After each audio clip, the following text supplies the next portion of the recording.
Grabe sa Pilipinas yung mga sakyan hindi na nagbago, mga smoke belcher pa rin. Automatic pag maglalabas ka ng pera, 1,000 agad eh. Nasa point ako na mag-overtake ako sa isang sasakyan, ino-overtake din ako ng isang motor. Hindi po ako nagre-rant or hindi ako nagre-reklamo.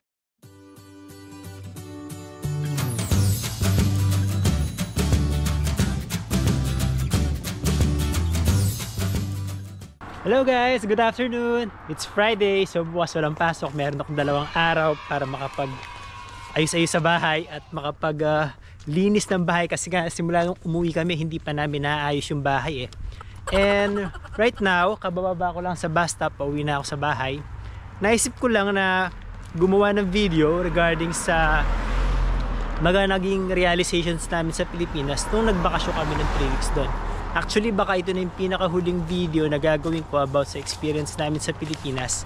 At magpo-focus naman ako sa mga susunod na videos sa mga nagaganap dito sa Canada. So, ang gusto ko ang pag-usapan nga ay yung mga napansin naming pagbabago sa Pilipinas sa 8 taon na hindi kami umuwi rito.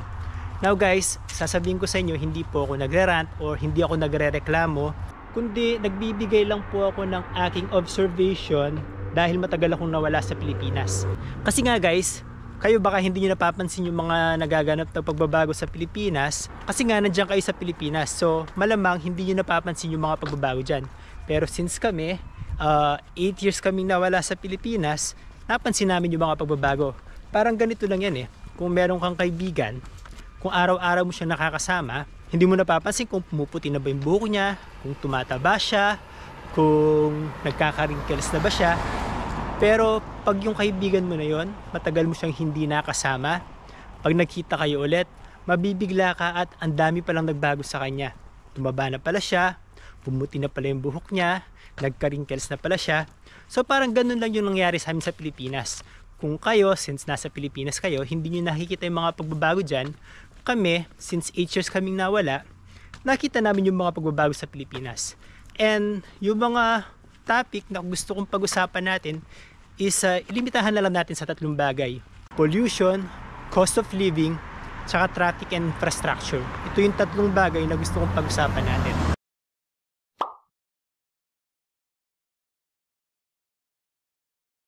Unang-una is yung pollution guys. Grabe sa Pilipinas yung mga sakyan hindi na nagbago, mga smoke belcher pa rin. As in makikita mo talaga yung itim na usok na lumalabas sa mga tambuchi nila.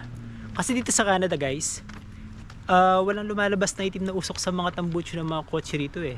Siguro may mga mangilan-ngilan ako nakikita, pero far and in between sila eh. I mean, very seldom. Tulad dun, walang usok yun. I mean, very seldom na makakakita ka ng kotse na nagbubuga ng itim na usok dito. Pero sa Pilipinas, grabe, halos lahat ng kotse nagbubuga ng itim na usok. Smoke belcher lahat. Sana magawa ng gobyerno itong mga smoke belcher na sakyan na to. Kasi grabe na talaga yung pollution sa Pilipinas eh. Lalo na sa mga cities sa Pilipinas, yung mga major cities. Makikita mo talaga yung itim ng hangin. Nasa hangin na talaga eh. Tapos ito pang isang napansin namin. Siyempre, umagang-umaga, diba? Gusto mong lumanghap ng fresh air, gusto mong lumabas at lumanghap ng fresh air. Pero kahit na umaga, nakakaamoy ka ng usok. Kasi nga, maraming mga Pilipino ang nagsisiga pa rin ng apoy tuwing umaga. I mean, dito kasi sa Canada bawal na yun eh. At saka hindi ko alam kung bawal yun sa Pilipinas kasi sabi nung kapatid ko bawal na raw yun. Pero sadya atang matigas ang ulo ng mga Pilipino. Hello!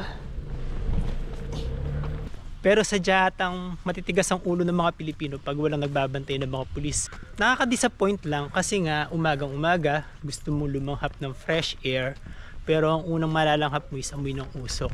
So hindi ko alam kung magbabago pa ito kasi nga naging kaugalian na ng mga Pilipino na magsiga ng apoy sa umaga. Pero sana baguhin nila ito kasi unang-una hindi maganda sa environment eh. Nakaka-contribute ka sa pollution. At the same time, yung mga bata na umagang-umaga, dapat fresh air yung nalalanghap nila. Well, sakit sa lungs ang makukuha nila dahil sa pollution na nalalanghap nila. Pero natutuwa naman ako kasi nagpunta kami sa Boracay guys, nakita ko na nagagamit ng tama yung environmental fee na kinukolekta sa Boracay. Kasi napakalinis ng Boracay, napakalinis ng hangin, napakalinis ng tubig, napakalinis ng lugar, walang mga basura. So on that aspect sa Boracay, natuwa kami, nag-enjoy kami. So siguro, ganun talaga, may mga parts sa Pilipinas na medyo kulang sa disiplina yung mga tao at merong ibang parts sa Pilipinas na talaga namang they care about the environment.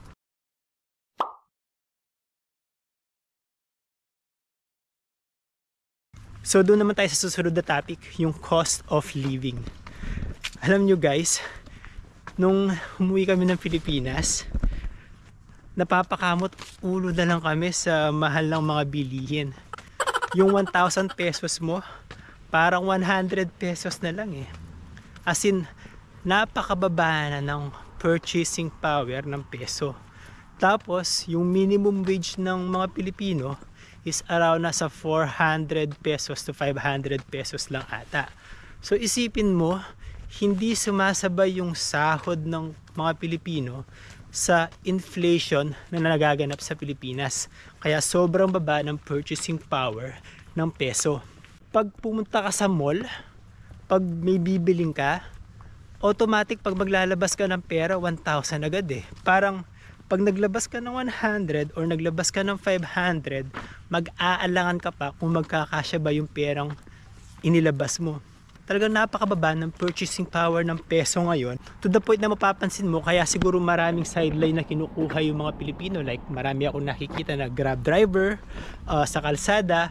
Kasi nga gumagawa sila ng paraan kahit pa paano makakuha sila ng pandagdag na kita para matustusan nga yung mga panggastos sa Pilipinas. Ay, nasa kotse na ako. Pasok tayo sa kotse. Tuloy natin dito. Tapos yun nga guys, no? So napakababa ng purchasing power ng peso. So kailangan nga magtrabaho ng extra ng ibang mga Pilipino para meron silang pandagdag gastos.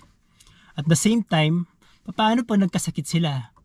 Yung ang kinuwento ko sa inyo doon sa isa kong vlog nung na-hospital yung mga anak namin. Alam nyo, pagka lumalabas kami ako mismo pagka lumalabas ako ng room namin at nakikita ko yung mga ibang kababayan natin na nakakonfine din yung mga mahal nila sa buhay or nakapila sila dun sa may reception area tayo, no, waiting area, naghihintay ng turn nila, maawa ka na lang sa kanila eh. Kasi alam mo na lahat ng kinikita nila or lahat ng pera na meron sila, merong paglalaanan. Tapos yung magkakasakit silang bigla, alam mo yun, yung hindi yun nakaplano sa mga paglalaanan nila, bigla nilang gagastusin yung baka naitabi nila dahil nga kinailangan nilang magpagamot. So hindi rin nakakatulong na sobrang mahal maningil ng mga hospital sa Pilipinas compared sa magkano lang yung kinikita ng mga kababayan natin. So on that sense talagang medyo nakaka-dishearten or medyo nakakalungkot yung cost of living sa Pilipinas. I hope sana may mangyaring pagbabago rito. Pero as of now, yun napansin namin parang mas bumaba yung quality of living sa Pilipinas compared nung 8 years ago nung huli kaming umalis doon.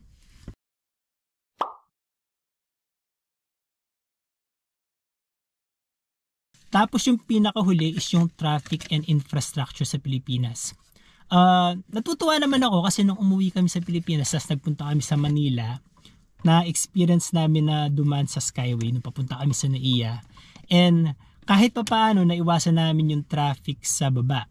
Kung dadaan kami sa EDSA or sa Manila, naiwasan namin yun dahil sa traffic. Hindi ko alam kung sino yung nakaisip nun, kung sinong administrations. Ayoko masyado magpaka-political pagdating sa aspect na yan. Pero maraming salamat kung sino man na nakaisip nun. Kasi kahit pa paano yung mga kababayan natin, meron silang option na makaiwas ng traffic sa baba ng Manila by going sa Skyway.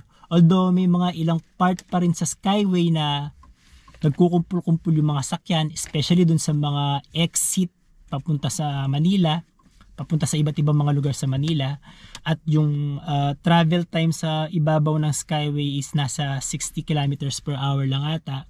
Pero still, magandang magandang progression, magandang pagbabago yon kasi nakikita mo kahit paano na kahit yung dumarami yung mga sakyan sa Manila, gumagawa naman yung paraan yung government para maibsan yung traffic. Kahit naman sa Nueva Ecija at sa Pampanga, nung umuwi kami, napansin din namin na lumuwang yung mga kalsada. Ang downside nga lang is kinain ng kalsada yung mga dating sidewalk saan dumadaan yung mga pedestrian. So nawala na yung mga sidewalk na dinadaanan ng mga pedestrian kasi nga ginawa na itong kalsada. So is it a good thing? Is it a bad thing? I think it's a good thing kasi nga dumarami yung mga sasakyan ngayon sa Pilipinas. And yung traffic napakalala kasi nga hindi lang mga kotse at jeep ang nasa kalsada ngayon.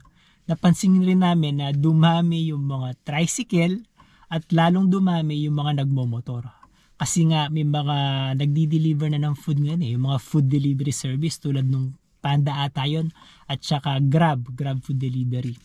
So ako kasi nung umuwi kami, ako yung gumamit ng kotse ng tatay ko. Pinahiram niya muna sa akin yung kotse para hindi na lang kami nagko-commute. So habang nagdadrive ako, makikita mo talaga na nagsusulputan left and right yung mga nakamotor, yung mga Grab food delivery. Meron pa ngang mga instances na mag-o-overtake ako. Nasa point ako na mag-o-overtake ako sa isang sasakyan, ino-overtake din ako ng isang motor. So mabibigla ka habang nagdadrive ka, merong nag-o-overtake sa'yo na ikaw mismo nag-o-overtake ka rin. So yung mga bagay na yun medyo nakaka-stress. Lalo na kung sanay ka mag-drive dito sa Canada tas bigla kang isasabak sa pagmamaneho sa Pilipinas. Medyo mapapraning ka. Si Wei nga, nasa ano lang siya, nasa passenger seat lang siya eh. Siya yung medyo hysterical compared sa akin eh. Lalo na pag may nakikita siyang mga motor na singit dito, singit doon, singit dito. Yung mga ganung bagay. Pero at the same time, hindi ka pwedeng magalit sa mga nagdi-deliver eh. Kasi sabi ko nga kanina, gumagawa lang sila ng paraan para madagdagan yung kita nila eh. Rain or shine, nagdi-deliver sila. Napakainit sa Pilipinas, lalo napakainit sa kalsada. At the same time, yung pollution nga, napaka-polluted sa kalsada. Pero sinatsaga ng mga kababayan nating Uber driver yon kasi nga gusto nilang kumita eh. So, on that sense, hindi mo sila masisisi. Ay, at saka isa pa pala. Nung nagpunta kami sa Boracay, may terminal doon, di ba? Papuntang Boracay. So, magbabayad ka ng terminal fee. Tapos, after mong bayad ng terminal fee, sasakay ka na ng bangka papunta sa Boracay.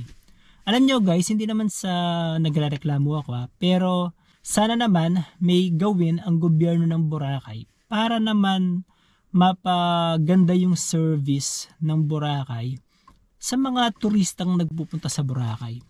Kasi kada ulo doon or kada tao na nagpupunta sa Boracay, per head magbabayad sila ng 150 pesos terminal fee. Tapos magbabayad pa sila ng environmental fee, magbabayad pa sila ng fee para sa mismong pagsakay sa bangka. Yung 150 pesos per head, sana man lang may makita tayong pagbabago. Sana man lang gumanda-ganda yung terminal dun sa Boracay.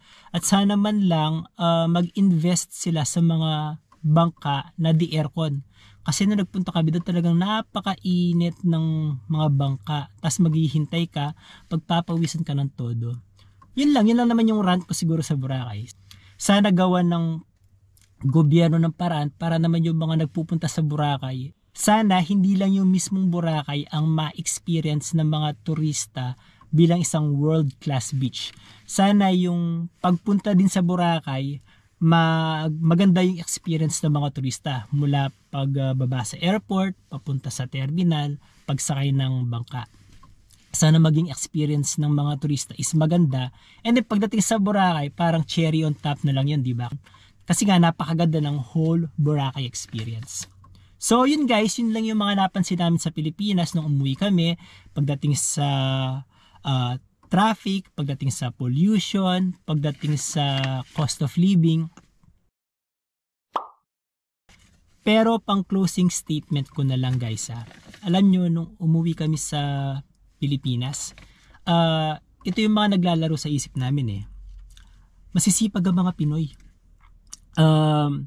Bilib ako sa mga Pinoy masisipag sila, hindi sila nagrereklamo. Gumagawa sila ng paraan para kumita sila. Pag nagpunta ka sa mall, makikita mo yung mga kababayan natin na although minimum wage lang yung kinikita nila, hindi sila nagrereklamo.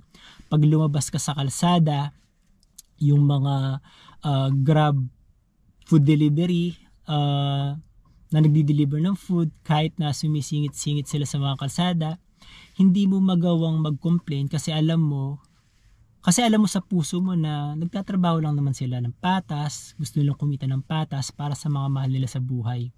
Sana, sa wishful thinking lang to, sana yung mga nasa government, kung sino man sila, sana instead na magbangayan sila sa gobyerno, instead na mangurakot sila, sana gumawa sila ng paraan para mapabuti yung ng mga Pilipino, yung pamumuhay ng mga Pilipino. At ito isa ring wishful thinking.